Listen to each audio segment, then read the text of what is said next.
Cause you see all to today, that still troubles me, innit? Like, you Google Kevin Giorgio or K Koke, the first thing that comes up is attempted murder.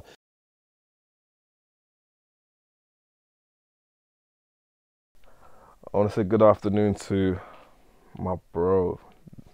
This is my bro for real. My K dog, Koke. come on. Bro, it's been years. I know, man. I swear our interview was like one of the best interviews I'd done still. Yeah, man. For sure.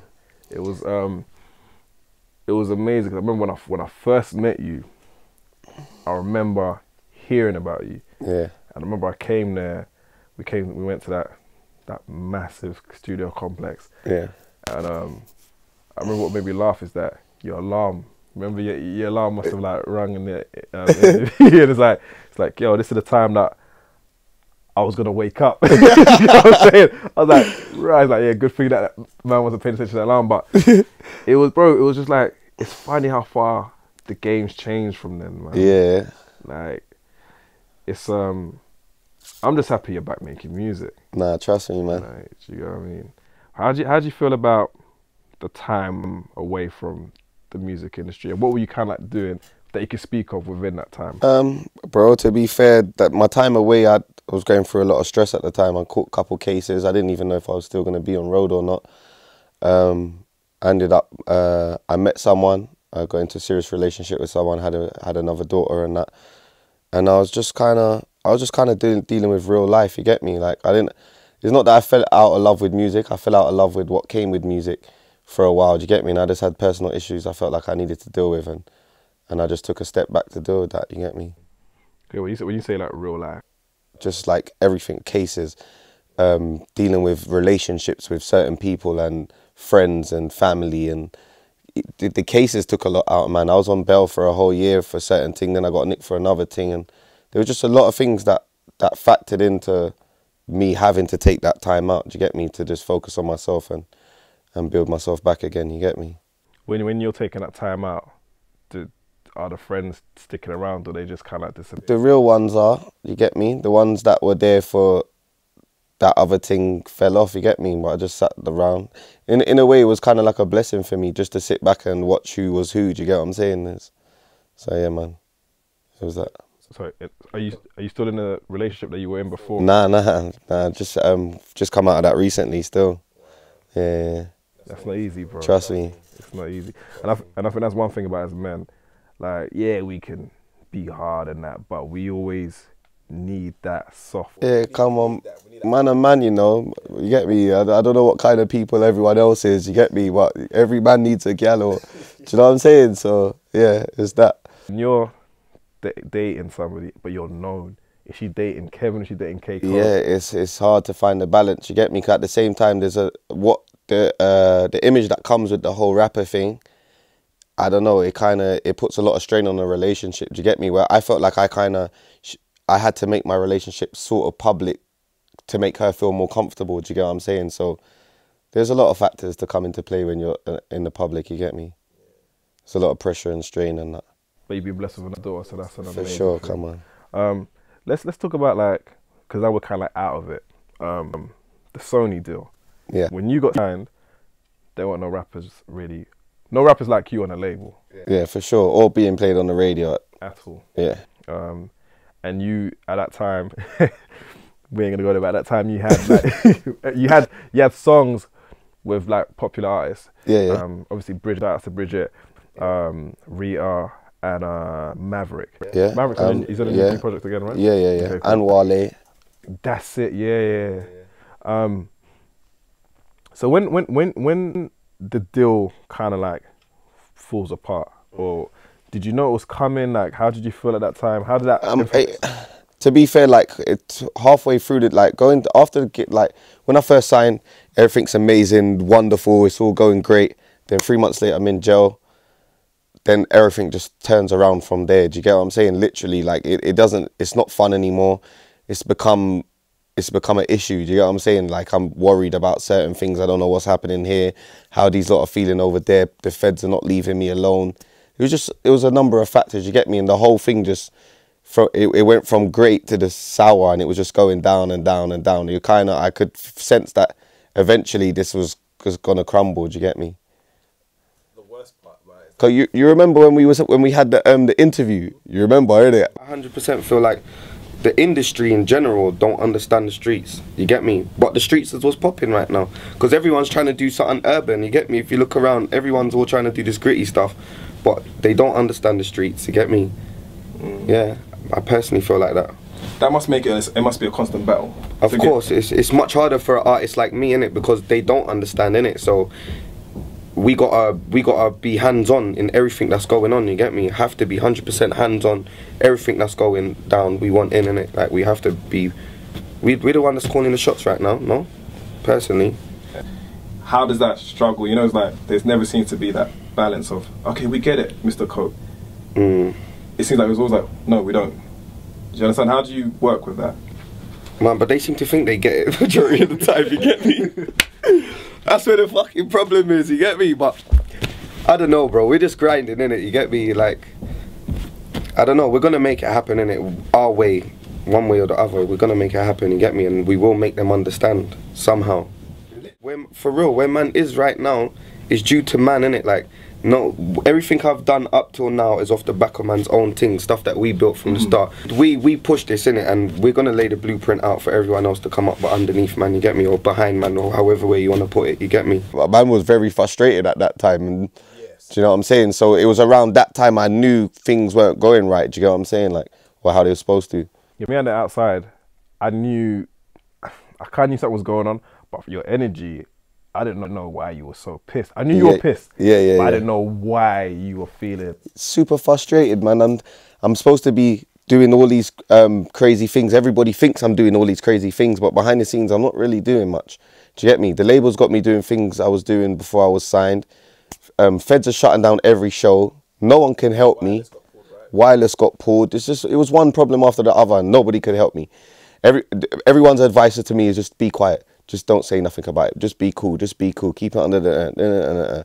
And literally, I'm just getting hit, and I can't even talk about it or do anything about it. Do you get me? Like after a while, man, I don't know. I'm just not built like that, innit? Like I like to fight back here, and I'm getting hit at. You know what I'm saying? And the thing that you actually put you were in jail for. Yeah. It was bogus anyway. Yeah, nothing to do with man. Literally. Yeah. Not talking through it specifically, but for those who don't know why you got wrongfully put in jail, if you give us a bit of the backstory of that. Basically, there was a shooting. They had this picture, a dead picture where you can't really see nothing. And then they've took this picture to the local police because it happened in the area. And two of the police people are saying, yeah, that looks like me. And basically, I went to jail because those people said that this rubbish picture looks like me. And basically, that's what I was in jail for. Obviously, sat down 7.5 months, but there's no evidence, and it's not enough evidence to prosecute someone. Halfway through trial, they kicked it out, innit? Done. Cause you see, all today, that still troubles me, innit? Like you Google Kevin Giorgio or K Koke, the first thing that comes up is attempted murder. People just look at that straight away and be like, "Bro, my man's like," you know what I'm saying? But it is what it is, anyway. But I'm saying, bro, like 7.5 months in your life at a point when you were just about to change my life. Change your life. Yeah, it was hard to deal with still, I can't lie. Bro, like, okay, the first day, bro, you must have been like, what the fuck is going on? Bro, when they raided my house and they're going off on talking about this thing, because you know, like initially you're thinking, "Raw, what did I do? Like, what are they here for?" Like, and then when they tell you what it is, you're like, "Brother, you serious?" I'm laughing at them. I'm going home. I don't even need to phone my solicitor. This is dead. You ain't got no evidence. You know why you ain't got no evidence? Because it's not me. And you weren't in that it's not me. But I'm at home, innit? I live. My house is a 5-minute walk from where it actually happened. So my phone cell site's in the area, but I live in the area. Do you get what I'm saying? Like, it was just a number of factors that they managed to try and make it look like man. Do you get what I'm saying? But yeah, so. For me, when I was in prison, it was a stressful time, especially being in there for something I didn't do. But jail in general is just stress. Like, you don't get to do what you want to do when you want to do it. You don't get to talk to who you want to talk to when you want to talk to them. You don't eat what you want to eat. You get me? You have to ask for toilet paper, and it's just like a big boarding school with nothing but boys in, and everyone's gassed, everybody's hype, and it's just that kind of environment. You get me? And I was calm, but it was just that. It's just the fact that I'm not being able to do what I want to do when I want to do it. You get it? And people telling me what I must do and mustn't do, and it's the same routine every day. And for me, that was stressful stuff. You get me? Especially considering what I had going on the outside and stuff. Yeah. And when you come out, how optimistic were you that things were? Right, so that's the maddest thing. When I've come out now, so the man that actually signed me to Sony, he was like he had me as a priority on the label when he signed me. He had me as a priority. While I was in jail, he got fired and a new MD came in, and then he literally stripped the whole label down. Everybody got dropped. Do you get me? Like, and then so I'm not sure if I'm even gonna have a deal by the time I come out of jail now. Do you get what I'm saying? Like, I'm not sure what's gonna happen. So I've come out, but Rock Nation are still super interested with keeping me on, innit? So they've gone back into the label and said to the new MD, listen, if you lot don't take him, we'll just take him somewhere else. Anyway, the MD's come around, he said, cool, we're going to keep him on. And I was literally like the only one that he kept on, do you get me? Because he's literally stripped the whole label when he come in, you get me? So yeah, I stayed on. But it weren't like, all right, cool, like, let's make some music now, let's make an album, It was like, all right, cool, single. I've just come out of jail, like, I don't know what's happening. I've had to keep the little thing going, because it was like a space of like, I've come out of jail, and then it was like a good couple of months, they're not sure what they're doing with me. But during that time, I released I'm Back. So obviously I was keeping my own, but this is stuff I'm just doing off the back of my own head. You get what I'm saying? Just keeping my buzz going. Obviously that went off, done some mad numbers, like that weren't really heard of for UK artists at the time. Do you get what I'm saying? So anyway, they decided it was going to keep me, but it was like, all right, single now. Do you get me? Make a single. We need a single. But really and truly, the way I would have preferred to work is make the album, how you want to make the album, and then choose the singles off the album. So what, they were just, they weren't interested in the album? No, they want me to just make singles. Do you get me? Make a single, make a single, make a single. So obviously, I had that pressure. It was cool. I done the Turn Back, then the Retard, then the Bridget Kelly, but I'm not making an album. Do you get what I'm saying? Like, I have songs that I've been making, but it's not like I'm sitting down and focusing on making a good album. I'm sitting here thinking about writing a single. It's just it was more pressure than I kind of needed at the time. Do you get what I'm saying? Because you were screaming, I ain't back for the longest. Yeah. I'm gonna make that my last album now. You get me? Literally, like when I hang up the boots, I Ain't Perfect is gonna be the last one.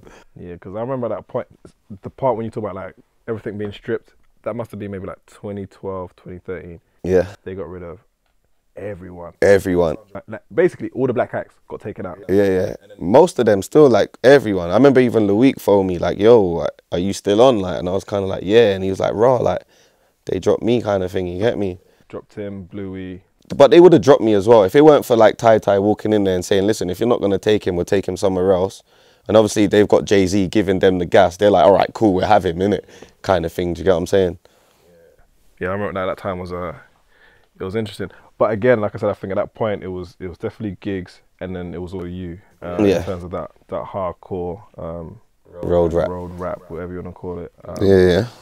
But again, I think some of the other things we're saying is that you were so early in a lot of things that I feel like time is really is an important thing. And I don't think you've missed your moment, but I think there's so many things at that time that if people were on it, yeah, I think everything would have been for sure. If I was doing what I was doing then now, it'd be a way different story. Do you get what I'm saying? But obviously it is what it is, and I help everybody. I help this whole industry get to where it is right now.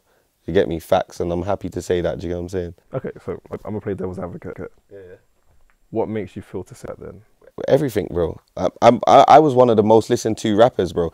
If you check out all these Canadians now that love UK hip hop, who's that because of? No, you're the first one. Who is that because of? That's because of K Koke. Go to Canada right now. Everybody in Canada knows exactly who K Koke is, and they've been rocking with me since 2006, 2007, 2008, which is why I went to Canada in 2010. Nobody in England was doing that. Nobody in England. Name one rapper that was doing that. In terms of shows, like, do you enjoy like the performing aspect of being an artist? Yeah, I love performing. Yeah. Is any place so far been that memorable for you? Yeah, Toronto, of course. When I went out there, it was crazy. The feedback we got was nuts. And I didn't expect them to know, man, like how they did when we went out there, you get me? But yeah, Toronto was crazy. We got all my Toronto people, don't know. Or on that wavelength, internationally. No one. In fact, I remember you put out the videos when he was out there. Yeah. And man are out there singing all the lyrics to my songs, and I'm in a whole different country, bro. And this is early on. You get what I'm saying? Like, so I think I brought a lot to the table, bro. I brought Jay-Z to the table, bro, to England. You get what I'm saying? That was never heard of or considered before. Do you get what I'm saying? So I feel like I done a super lot for the game, bro. Do you feel like you've been appreciated for all that you brought to the game? But I don't need to be appreciated. I don't care what people think, or I know what I did. The fans know what I did and what I'm about to do. So I'm not bothered who appreciates me or not. Do you get what I'm saying? The whole industry is fake anyway. Do you get what I'm saying? People pretend and play devil's advocates and do whatever they want to do anyway. Do you get what I'm saying? They just jump from boat to boat. So I don't care who appreciates and who don't. Do you get what I'm saying? The people that matter, I feel like, do. You get what I'm saying? I mean, touching on the industry, like I can say, the industry is weird. It's weird. Yeah, the industry's jump ship. Whoever's popping, everyone's going to jump on that ship. You know what I'm saying? Probably, I don't know, all kinds of ways, bro. You work with certain artists, yeah, like you feel like when you're signed and you're starting to work with big artists, people only do it for certain reasons. Majority of the time, it's not out of love. Do you get what I'm saying? So an artist will work with you because you're either on your way up and you could benefit them in the future, or they're being told to do a certain thing. It's not out of love when you're signed and you're working with big artists. Do you get what I'm saying? Sometimes it can be and thing, but majority of it is not. Do you get what I'm saying? So like the artists are not fully going to support your thing all the time or all the way through. Do you get what I'm saying? They just doing a job, and that's what it is. But they perceive it as love, but it's not. Do you get what I'm saying? And that was kind of one of the things that were messing with my head a little bit, because you're out here, you're cool, everyone's like, hey, and you're thinking, yeah, this is cool, but then when things is not going good, you're looking around, you're like, what? Like, hey, bro, you don't remember me, man. You know what I'm saying? Like, well, it's cool, man.